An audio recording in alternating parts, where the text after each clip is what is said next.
Hello, YouTube. My name is John, and I have something to say. And before I do, if you'd like, share and subscribe, and ring the bell notification for future content if you like what I present. Today's topic is liberty. When this nation was founded, there was a clarion cry for liberty. The Liberty Bell, Statue of Liberty, Patrick Henry said, "Give me liberty or give me death."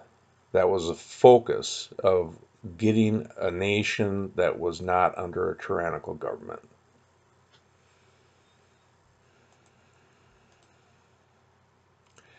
Benjamin Franklin in 1787 said outside of the Constitutional Convention when asked by Miss Paul of Philadelphia, "Doctor, what do we got? A republic or a republic or a monarchy?"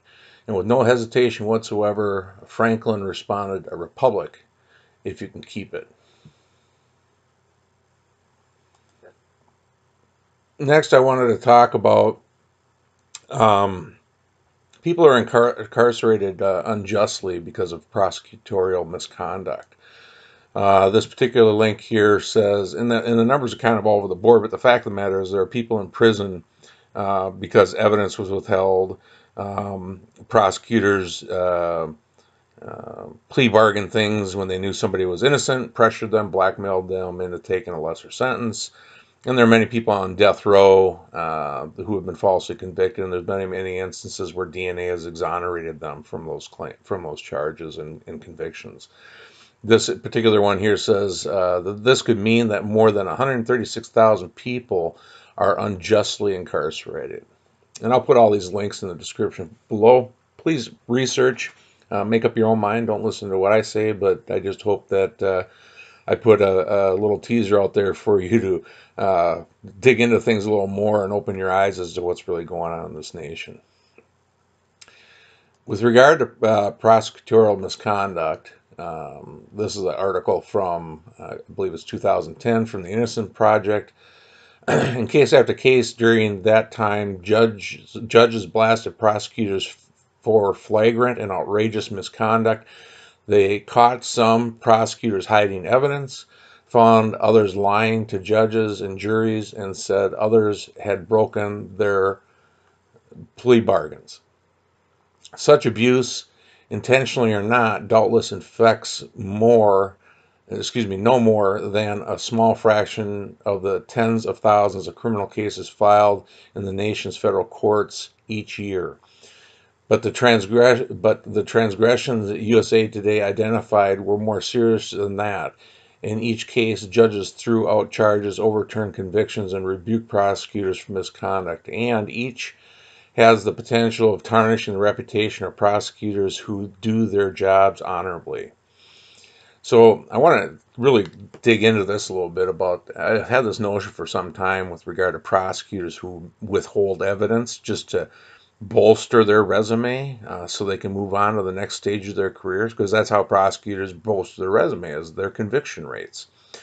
So my thought is, I think we have to have a call, a grassroots call for our legislators to actually invoke some legislation that addresses this prosecutorial misconduct. And in other words, if a prosecutor knows there's a potential somebody being innocent and they force a plea bargain on them, blackmail them into taking a lesser because they could be in jeopardy of a greater sentence, or withhold evidence, or conspire with law enforcement to imprison somebody, or for political reasons go after a particular target, like the FBI did recently with the FISA courts and supplying false evidence and swearing to that evidence before a court to go after a private citizen who was running for office. All of these things should be addressed, and we should come together as a nation, because any one of us at any time could be under this tyranny of false accusations and being thrown in jail. I mean, look at some of the other countries like China, or Russia, they throw their people in jail that are political opponents even, right? So my thought on this is, if a prosecutor, a judge, or a law enforcement official in any way violates a person's rights by misholding exculpatory evidence, evidence that would exonerate them from the crime, should not only serve what would have been that person's sentence, or especially even on convictions that are overturned, every party that was involved in that chain of events should not only make restitution, maybe $5,000 per day that that person spent in jail, but should serve double their sentence and whatever their punishment monetarily was beyond that.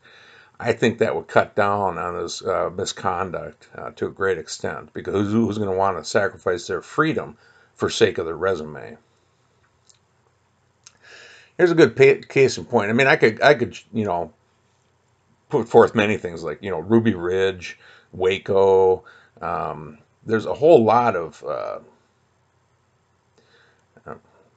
tarnished behavior by our law enforcement officials.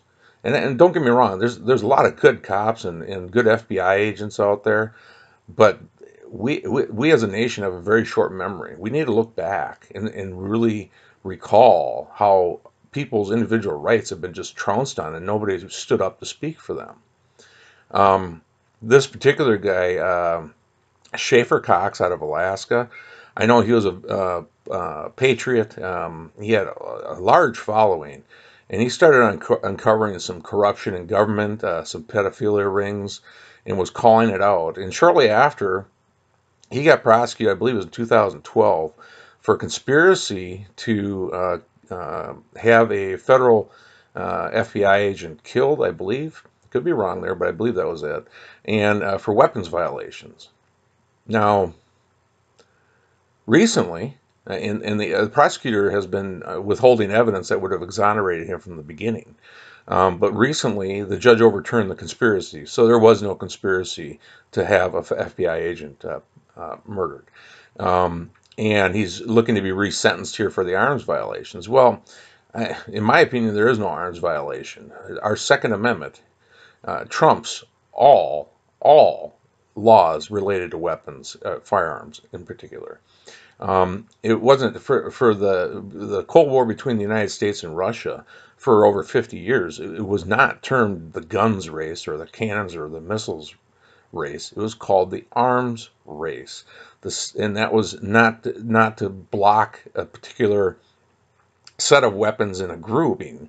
And that's the reason why the Second Amendment says the right to keep and bear arms, because the founders knew that weaponry changed over time. And the purpose of the Second Amendment is for the people to stand up against tyrannical government. And if you can't do that, if you don't have the ability to do that, then you're lost. Now why do these these legislators keep going after weapons? Because they know if people want to protect their freedoms from their government, they're going to hang on to their weapons. Well, if they get rid of their weapons, then the people have no more rights. So I really think that the Second Amendment is probably more powerful than the First Amendment.